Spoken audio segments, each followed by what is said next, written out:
নমস্কার প্রিয় শ্রোতা বন্ধুরা, এখন আপনারা শুনছেন তিয়াশার গল্পের বৈঠক থেকে গল্প পাঠ। আজকে আমি হীরেন চট্টোপাধ্যায়ের লেখা বোতল বাবার বেতাল রহস্য গল্পটি পাঠ করে শোনাচ্ছি। আমরা মানুষরা যখন বিপদে পড়ি তখন বুজরুকি সাধু সন্তদের প্রতি আমাদের একটা আস্থা জন্মায়। ভাবি তাদের দেওয়া নিদানে বুঝি সমস্যার সমাধান হবে। এইরকমই একটা গল্প আপনাদের আজকে পাঠ করে শোনাচ্ছি। শুরু করছি আজকের গল্প পাঠ, বোতল বাবার বেতাল রহস্য। দেখবার মতোই চেহারাখানা। অধিষ্ঠান হয়েছে দোতলায় বড় মামার সবচেয়ে বড় ঘরটায়। ধরতে গেলে বসে আছেন একেবারে আধখানা খাট জুড়ে। মাঝে মাঝেই মাথা ঝাঁকিয়ে বাজখাই গলায় চিৎকার করে উঠছেন, মা মা। পিলে একেবারে চমকে যায় শুনলে। ঘরে ঢুকেই বড় মামা চার হাত পা ছড়িয়ে মেঝের উপর শুয়ে পড়েছেন। অবশেষে তার আগে তার পরম আদরের বোন নন্টি, অর্থাৎ কিনা আমার মাকে চোখের ইশারায় প্রণাম করার নির্দেশ জানিয়েছেন। মাকে যেন বড় মামা চেনেনি না। মাকে কি আর ইশারা করবার দরকার আছে? ঠাকুর দেবতায় মার দারুণ ভক্তি। সুতরাং বড় মামা ধরাশয়ী হবার প্রায় সঙ্গে সঙ্গেই এক গলা ঘোমটা টেনে মা গলায় আঁচল দিয়ে হুমড়ি খেয়ে পড়েছে। মুশকিলে পড়ে গেছি আমি। ছোট কাকার মতো একেবারেই যদি ঘরে না ঢুকতাম তো কোনো কথাই ছিল না, কিন্তু ভেতরে ঢুকে তো আর সঙ্গের মতো দাঁড়িয়ে থাকা যায় না। কি করব ভাবছিলাম, বাঁচিয়ে দিল গুড্ডু। যেই না ওর মুখখানা দরজার ফাঁক দিয়ে চোখে পড়েছে, হাত দুটো কোনো রকমে একবার কপালে ছুঁয়েই গুড্ডুকে নিয়ে দৌড়াতে দৌড়াতে দোতলা থেকে একেবারে মামাদের বিশাল বাগানের মাঝখানে। হঠাৎ ছোট কাকার দিকে চোখ পড়ে গেল। মরা ইঁদারার পাশে চুপটি করে বসে আছে। ছোট কাকার ব্যাপারটা সত্যি অদ্ভুত। বলতে গেলে ছোট কাকা একরকম জোর করেই এসেছে মার সঙ্গে। মামা যখন এই জন্মসিদ্ধ বোতল বাবার সন্ধান পেয়ে মাকে পাঠিয়ে দেওয়ার জন্য চিঠি দিয়েছিলেন বাবাকে, বাবা বলেছিলেন সঙ্গে যেতে যেতে আমি পারবো না, বিল্টুকে নিয়ে যাও, আর আমি না হয় আরজি করের মোড় থেকে তোমাদের রাজারহাট বিষ্ণুপুরের বাসে তুলে দিচ্ছি। অবাক করে দিয়ে ছোট কাকাই বলেছিল, না না না বড়দা, সে কি হয়, এতখানি রাস্তা আমি নিজেই সঙ্গে যাচ্ছি। বাবা সিগারেটের টান দিয়ে যেন মজা দেখবার জন্য মুচকি হেসে বলেছিলেন, কেন যাচ্ছে জানিস তো? বোতল বাবাকে দেখতে। বলো কি? ছোট কাকার চোখ এবার বুজে এসেছিল ভক্তিতে। না না না না, এত মহৎ উদ্দেশ্য নিয়ে যখন যাচ্ছে বৌদি, তখন তো সঙ্গে গেলেও অর্ধেক পুণ্য তো হবে। কিচ্ছু চিন্তা করো না বৌদি, বাক্স গুছিয়ে নাও। বাবা তো বাবা, এ কথা আমিও বিশ্বাস করিনি। ছোট কাকা এইসব বাবা টাবা শুনলে একেবারে ক্ষেপে যায়।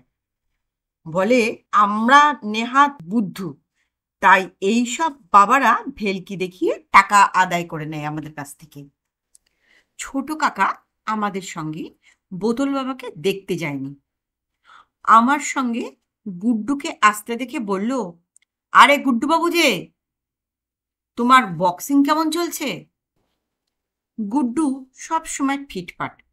প্যান্টের পকেটে হাত পুরে বুক টান টান করে বললে, খুব ভালো বক্সিং শিখেছি আঙ্কেল, তোমাকেও হারিয়ে দিতে পারি এখন। বটে, ছোট কাকা ওকে কাছে টেনে নিয়ে বললে, কিন্তু বোতল বাবা, ওর সঙ্গে পারবে? উড়ে বাস!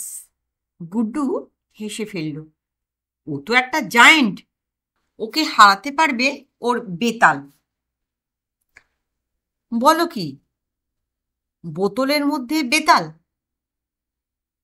তাই আবার হয় নাকি? হয় মানে? গুড্ডুর চোখ বড় বড় হয়ে উঠল। আমরা সবাই তো দেখেছি সেদিন। তুমিও দেখেছো? আমাকে অবশ্য ঢুকতে দেয় না ঘরে।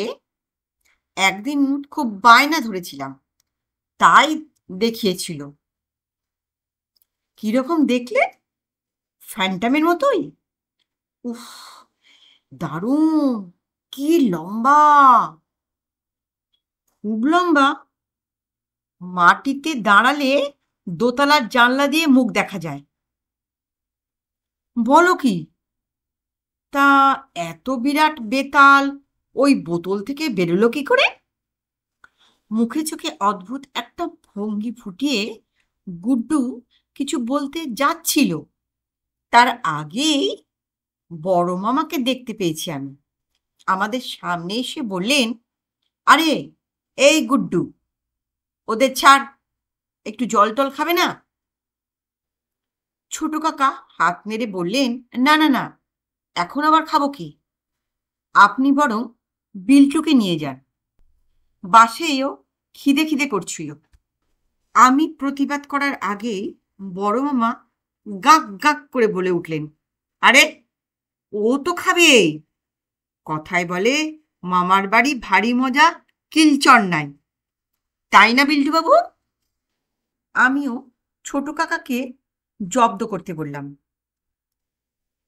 ছোট কাকাও বলছিল, রাজারহাটের মিষ্টি খুব ভালো করে খেয়েছি, মুখে লেগে আছে। আপনি ছাড়ুন তো দাদা বিল্টুর কথা। ছোট কাকা বললে, এখনো কি বাচ্চা আছে নাকি ওদের মতো? মিষ্টি মিষ্টি খাওয়ার পাট কবে উঠে গেছে? পাট যে মোটেই ওঠেনি সে আমি বিলক্ষণ জানি। খেতে বসে ছোট কাকাও তার চোখে আঙুল দিয়ে দেখিয়ে দিলে, এই পেল্লাই সাইজের ক্ষীরমোহন তিনটে খেতেই আমার প্রাণ আইঢাই। গুনে গুনে 1 ডজন পেটের মধ্যে চালান করে দিয়ে ছোট কাকা জলের গ্লাসের দিকে হাত বাড়ালো। ঢক ঢক করে গ্লাসটা শেষ করে বললে, ওহ, ফাইন খেলাম দাদা। এসব কি ওই বোতল সিদ্ধ বাবার অনারে? বড় মামার হাত দুটো স্প্রিং দেওয়া পুতুলের মতো উঠে গেল কপালে। বললেন, এই সামান্য ব্যাপারে আর ওকে জড়িও না তোমরা ভায়া। আমাদের জন্ম মৃত্যু জীবনযাত্রা সবই তো চলছে ঠাকুরের কৃপায়। উনি তো কত বড় শক্তিধর সে তুমি চোখে না দেখলে বুঝবে না। শ্মশানে 101 বছর তন্ত্র সাধনা করে পেয়েছেন ওই বোতল সিদ্ধ মন্ত্র। 101 বছর! ছোট কাকা ঢ্যাপ করে একটা ঢেকুর তুলল। আপনাদের ওই বোতল বাবার বয়স তাহলে কত হলো? ত্রিকালজ্ঞ ঋষি, বয়সের কি আর গাছ পাথর আছে? বড় মামা আবার 2 হাত ওপরে তুললেন। নেহাত আমায় বিপদ থেকে উদ্ধার করবেন বলেই দর্শন দিয়েছেন। বিপদ? আপনি তো দিব্যে আছেন, বিপদ আবার কোথায়? সেই তো হচ্ছে কথা। একেবারে আমার ঘনিষ্ঠজন ছাড়া তো কেউই জানে না এই বিপদের কথা। উনি কি করে জানলেন বলো তো? ছোট কাকা খানিকক্ষণ ভুরু কুঁচকে বললে, আপনি কি রত্নার কথা বলছেন? ঠিক তাই। রত্নাদি আমার মামাতো বোন। আজ থেকে প্রায় 13-14 বছর আগে সে হারিয়ে গিয়েছে। তখন ওর বয়স নাকি মাত্র 4 বছর। আমি অবশ্য তখনও জন্মাইনি, মায়ের মুখে পরে শুনেছি। বাইরের লোক না জানলেও কথাটা এ বাড়ি ও বাড়ির সকলেই জানে। কি বললেন উনি রত্নার কথা? ছোট কাকা জিজ্ঞাসা করল। ওর জন্যই একদিন বেতাল জাগিয়েছিলেন, আজ আবার জাগাবেন। বেতাল যদি আমার রত্নামায়ের কোনো খবর নিয়ে আসতে পারে, তবে যজ্ঞ করে তাকে উদ্ধার করতে হবে। বেতাল জাগানোটা কি ব্যাপার দাদা? নিজের চোখেই দেখে যাও না ভায়া। বাবার মাহাত্ম্য যতই দেখবে ততই পুলকিত হবে। সন্ধেবেলা ঘরে সামান্য যজ্ঞ আরতি করে বোতল থেকে মুক্তি দেবেন বেতালকে।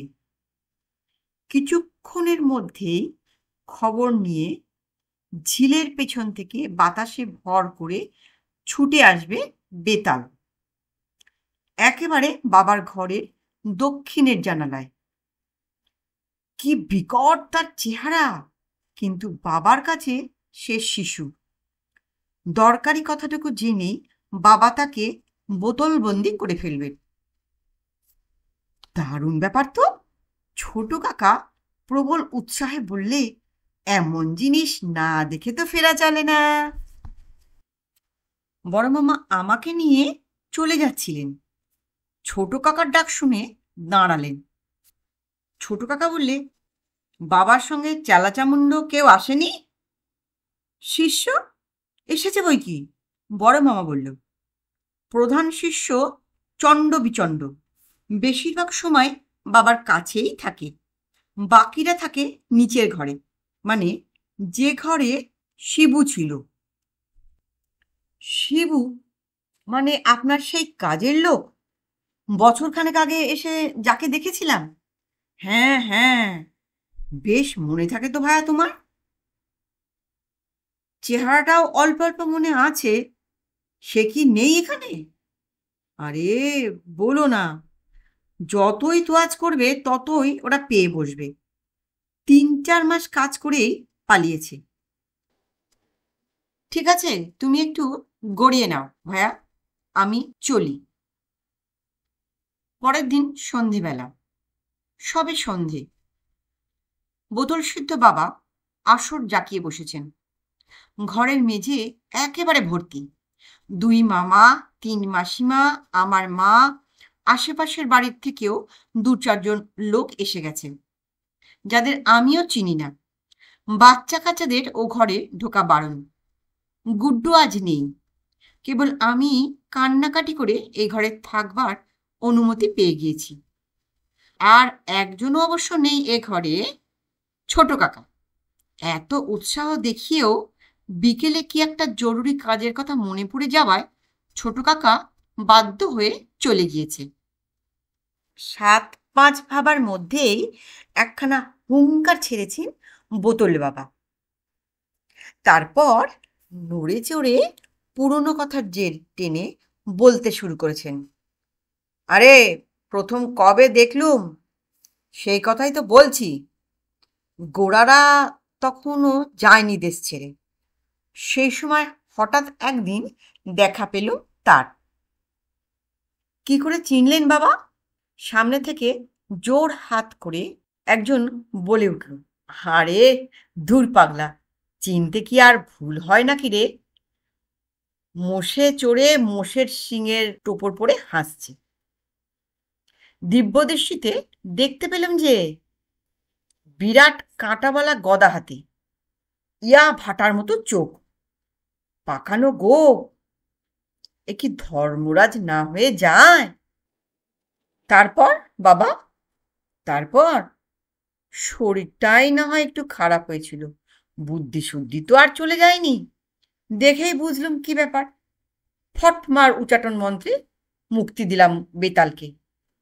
বললাম, এবার দেখা দেখি বেটা, কেমন তোর মুরদ। তা বলবো কি তোমাদের কাণ্ড কারখানা? শ্মশান জাগানো বেতাল তো দাঁত মুখ খিঁচিয়ে এমন তাড়া করলো ধর্মরাজকে যে লেজ উঠিয়ে শেষে একেবারে চোঁচা দৌড়। সেই যে পালালো, মোষকে আর কখনো এ মুখও হতে দেখিনি। হঠাৎ সোজা হয়ে বসলেন বোতল বাবা। বললেন, লগ্ন প্রস্তুত, বেতাল জাগলো এবার, সবাই ইষ্ট নাম জপ করো। বোতল বাবা একেবারে সোজা হয়ে বসেছেন পদ্মাসনে। চোখ দুটো জল জল করছে আগুনের ভাটার মতো। বোতলটা 2 হাতে ধরে ঝাঁকাচ্ছেন, সঙ্গে মাথাও নাড়ছেন সেই তালে তালে। আর তার ঝাঁকড়া চুলগুলোও তালে তালে ছড়িয়ে পড়ছে মুখের উপর। এই অবস্থাতেই কি একটা ইশারা করলেন ঢ্যাঙা লোকটাকে, আর এক প্রস্ত তরল ঘি যজ্ঞের আগুনে পড়বার পরই তিনি উঠে পড়েছেন আসন ছেড়ে, এগিয়ে এসেছেন জানলার ধারে। মা, মা, মা! তীব্র গগনভেদী চিৎকারের সঙ্গে সঙ্গে খুলে দিয়েছেন বোতলের মুখ। মনে হলো যেন এক ঝলকা আগুন বেরিয়ে গেল সেই বোতলের ভেতর থেকে। ঘরের মধ্যে যারা ছিলেন তারা সকলে একসঙ্গে ভূমিষ্ঠ হয়ে প্রণাম করলেন। ওঠ, ওঠ! বাবার গলা শুনে মুখ তুললাম। বসেছেন নিজের জায়গায়, সেই বীভৎস চেহারা আর নেই। মুক্তি দিয়েছি বেতালকে, বড় মামার দিকে ফিরে উনি বললেন, কিন্তু পালাবার সাধ্য তার নেই। এক্ষুনি ফিরে আসবে তোমার মেয়ের খবর নিয়ে। জানালার দিকে তাকিয়ে থাকো, তাহলেই তাকে দেখতে পাবে। যা দেখলাম যেন নিজের চোখেও বিশ্বাস হলো না আমার। দু একদিন পরেই পূর্ণিমা, বেশ বড়সড় চাঁদ উঠে গিয়েছে। সাদা কাপড়ে মোড়া যে মূর্তিটা এগিয়ে আসছে, তেমন মূর্তি জীবনে কখনো দেখিনি আমি। মুখ চোখ এত দূর থেকে কিছুই বোঝা যায় না, কিন্তু সাধারণ মানুষের চেয়ে যে সে অত্যন্ত দ্বিগুণ উঁচু, লম্বা লম্বা পা ফেলে এমন তাড়াতাড়ি এগিয়ে আসছে যে আমি দৌড়েও তার নাগাল পাবো না। ভূত বা বেতাল যাই হোক, দেখতে দেখতে সেই বিকট মূর্তি এসে পড়ল জানালার কাছাকাছি। আর যে মুহূর্তে বোতল বাবা তার মুখোমুখি হবার জন্য উঠে গিয়েছেন জানালার কাছে, সেই মুহূর্তেই ঘটে গেল এক অঘটন। ঠিক কি যে হলো প্রথমটা কিছুই বুঝতে পারলাম না। নিচে একটা ধূপ ধাপ শব্দ, লাঠি চালাবার মতো আওয়াজ। তারপরেই বেতালের মাথাটা কেমন যেন একেবারে দুলে উঠল, টলতে টলতে সরে গেল জানলা থেকে। ভারী একটা কিছু পড়ার শব্দ, আর সেই সঙ্গে তীক্ষ্ণ কর্কশ এক চিৎকার, মেরে ফেললো রে! বেঁটে এগিয়ে গিয়ে বোতল বাবার কানে কানে কি যেন একটা বলছে। শুনতে শুনতে বাবার ভুরু কুঁচকে গিয়েছে। বোতল তখনও হাতে ধরাই ছিল। সেই বোতল নিয়েই কোনো রকমে বিশাল বপু তুলতে যাচ্ছেন। ঘরে ঢুকলো ছোট কাকা। দেখতে পাচ্ছিলাম ছোট কাকা প্রণামের ভঙ্গিতে হাত দুটো কপালে ছুঁয়ে বোতল বাবাকে বলছে, না না না না বাবা, অত কষ্ট করে আপনাকে উঠতে হবে না। লোকজনকে আগেই খবর দেওয়া আছে, তারাই এসে আপনাকে তুলে নিয়ে যাবে। বসুন বসুন। ধপ করে বসে পড়ে চোখে আগুন ছড়িয়ে বোতল বাবা বললেন, কে তুই? আমার সঙ্গে চালাকি? অনেক কষ্টে আমি ক্রোধ সংবরণ করে আছি। একবার ক্রুদ্ধ হলে তুই তো তুই, তোর বাড়ি পর্যন্ত ভস্ম হয়ে যাবে, জানিস? বড় মামা তাড়াতাড়ি ছোট কাকার দিকে এগিয়ে এসে বললেন, আমি জানতে চাই এসব হচ্ছেটা কি? কি শুরু করেছ তুমি ভায়া? সাক্ষাৎ বোতল সিদ্ধ মহাপুরুষের সঙ্গে তুমি... কথাটা শেষ করতে না দিয়েই ছোট কাকা বললেন, ভয় নেই দাদা, বোতল বাবার সিদ্ধ বোতল এখন হাত পা ভেঙে নিচে শুয়ে কাতরাচ্ছে। মুখখানা আগাগোড়া চুনকাম করা তো, নইলে চিনতে পারতাম এ তোমার সেই শিবু কিনা। গলার আওয়াজটা অবশ্যই অনেকটা সেই রকমই লাগলো। তার মানে? বড় মামা হতবাক। এখানে শিবু? শিবু আবার কোত্থেকে? শিবুই তো আসবে, নইলে কবে 13-14 বছর আগে রত্না হারিয়ে গেছে সে খবর তোমার ওই বোতলেশ্বর বাবা জানবে কি করে? হ্যাঁ, জানবেন না? কি বলছো তুমি? ঠিকই বলছি। গুড্ডুর কাছে বেতালের বর্ণনা শুনেই আমি খানিকটা আন্দাজ করে ফেলেছিলাম। মানুষ তো আর অত লম্বা হতে পারে না। তাছাড়া কেবল লম্বা সাজা নয়, ওই অবস্থাতেই যখন তাকে এগিয়ে আসতে হবে তখন রণপা ব্যবহার করা ছাড়া সেটা সম্ভব হতেই পারে না। রণপা মানে? সেইটাই তো দেখতে হলো ভালো করে। আপনি বললেন চেলারা থাকে নিচে শিবুর ঘরে, তাহলে রণপা এবং বেতালের মেকআপের জিনিসপত্র যদি কিছু থাকে তবে তো থাকবে সেই ঘরেই। অন্য কিছু যদি লুকিয়ে রাখাও যায়, কাঠের পা তো আর লুকিয়ে রাখার জিনিস নয়। কিন্তু ঘরে ঢুকিয়ে কি করে? শরণাপন্ন হতে হলো ওই ঠ্যাঙার। 3খানা 10 টাকার নোট প্রণামী দিয়ে হাত করে ফেললাম। অস্বস্তিতে ঘাড় নাড়তে নাড়তে বড় মামা বললেন, না না না, ব্যাপারটা এখনো আমার ঠিক বিশ্বাস হচ্ছে না। তুমি কি বলছোটা কি? অবিশ্বাসের তো কিছু নেই দাদা। অবস্থাপন্ন বাড়ি দেখে শিবু চাকরি করতে গেল, খবরাখবর জোগাড় হলো। এরকম ব্যাপার সব বাড়িতেই কিছু না কিছু থাকেই। তারপর বিনা কারণেই কেটে পড়া, এবং 5 মাস পরে বোতল বাবার আবির্ভাব। এ তো অত্যন্ত সহজ ফর্মুলা। তার মানে আপনারা প্রকৃত সাধক নন? বড় মামার উত্তেজিত কণ্ঠস্বর। স্তব্ধ হও। বোতল বাবা উঠে দাঁড়ালেন আবার। চণ্ড বিচণ্ড, চলে এসো। যেখানে ভক্ত সেখানেই ভগবান। ভক্ত অবিশ্বাসী হলে ভগবানও সেখানে স্থির থাকতে পারেন না। চলো, আর এক মুহূর্ত এখানে নয়। কিন্তু আরো কয়েক মুহূর্ত যে থাকতে হবে প্রভু। ছোট কাকা সামনে এগিয়ে এলো। সমস্ত দুপুরটা তো আর বাজে নষ্ট করিনি।